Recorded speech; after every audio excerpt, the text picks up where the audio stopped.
Hey everyone, and welcome to Darkness Dissected. Today we're going to delve into the dark history and paranormal happenings at Morris-Jumel Mansion in Manhattan, New York. From first glance, this beautiful, charming property seems to throw you back in time, which isn't surprising as it's said to be the oldest remaining house in Manhattan. Its past residents range from political figures to Broadway stars, and even Aaron Burr, the arch nemesis of Alexander Hamilton. But one young woman who resided here named Eliza Jumel is said to have never left the property, and she may not be alone. The home was built by Roger Morris in 1765 for him, his wife Mary Morris, and their servants and slaves. Roger was a British military officer and stayed there with his wife until 1775, when the American Revolution began. Mary was the daughter to the Speaker of the Assembly, Frederick Phillips II, and was thought to be a beautiful, intelligent woman. Now, the couple were loyalists, loyal to the crown and in no way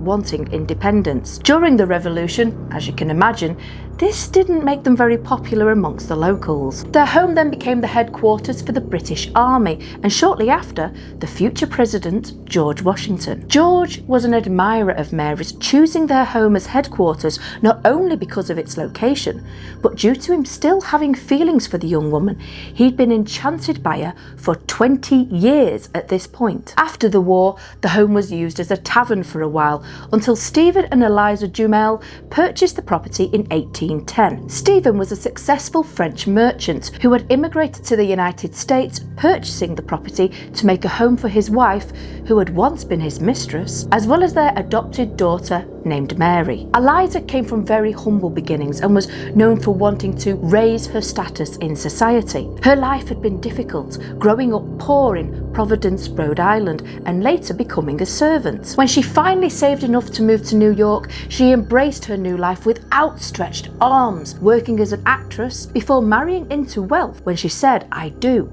to Stephen Jumel. As you can imagine, many people thought that for Stephen to marry a woman from a poor background, he must have been manipulated or bewitched by Eliza, tricked into proposing to her. Eliza had set out with the goal of bettering herself and had always enjoyed the company of powerful, rich men. But putting herself into certain positions led to jealousy and vicious rumours spanning from New York to France. One of these stories was that Eliza had been involved in the death of Stephen. You see, he died in 1832 after a serious carriage accident left him with horrific injuries. He is said to have fallen from the carriage, somehow landing on top of a pitchfork. Somehow he survived and was taken to his home where his doting wife cared for him. But rumours state she murdered him. It's claimed that the bandages wrapped tightly around his wounds to ease bleeding and aid healing were undone by her while he slept, hastening his death. After Stephen's death, Eliza married ex-Vice President Aaron Burr in the front parlour of the house she'd shared with her late husband, a little insensitive to say the least. Aaron Burr was a very controversial man, a founding father and rival of Alexander Hamilton. It seems that Aaron became infatuated with Eliza and the home that she lived in, marrying her just 14 months after the death of her first husband. Their marriage was an unhappy one. Aaron had expensive tastes, but not the finances to pay for the lifestyle, while Eliza had the money. As you can imagine, this led to many arguments, and sadly, he burned through her money with exceptional speed. Finally, after reaching the end of her tether, she divorced Aaron and, adding insult to injury, used Alexander Hamilton Jr. as her divorce lawyer, a man whose father had been killed by Aaron in a duel. I have to say, this woman was certainly not one to be messed with, especially in an era where ladies were pushed around.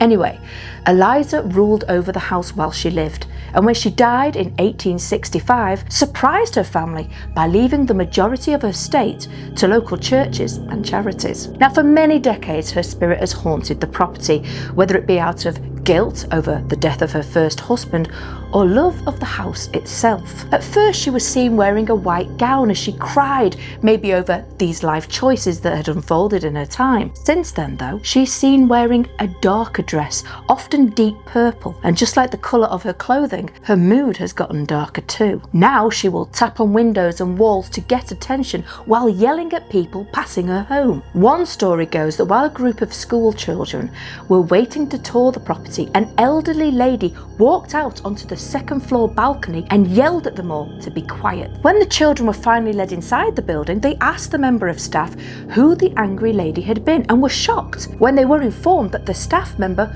was the only person in the house at that time. Eliza will knock on walls and doors, yell or sometimes whisper to people. Visitors have even described an atmosphere that seems to pulse with paranormal energy. During a paranormal investigation, a female voice was picked up and thought to be Eliza, but it left staff members torn as to what the recording is saying. Some believe she's saying they're laughing at you, while others feel she's saying I love you. It's also reported that during times where renovations are taking place at the property, paranormal activity will spike. Also worth noting is that there appears to be less activity in Eliza's bedroom when there are a lot of men present. An experiment was carried out to prove this point, a group of men in the room compared to a group of women. While the men were met with silence, the women picked up a fair amount of activity. In the old bedroom of Aaron Burr, who died not long after his divorce from Eliza, people have heard a male voice as well as footsteps that pace the floor. These are sounds that are heard late at night. Now,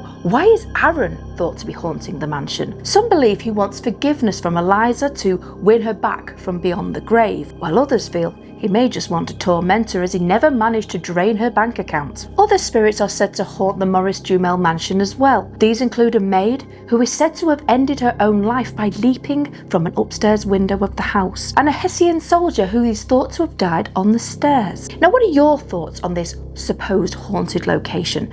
Do you feel that the stories around Eliza are true? It certainly does seem to point that way, with so many tales backing each other up from various sources. Morris-Jumel Mansion has been a museum since 1904, and since then has watched the area around it change. The house and its neighbouring properties have become part of the Jumel Terrace Historical District, and due to this there is very little modernisation, so it's like stepping back in time. The property has been on the National Register of Historic Places since 1966 and listed as a landmark. Have you been to this property, and if so, what was your take from it?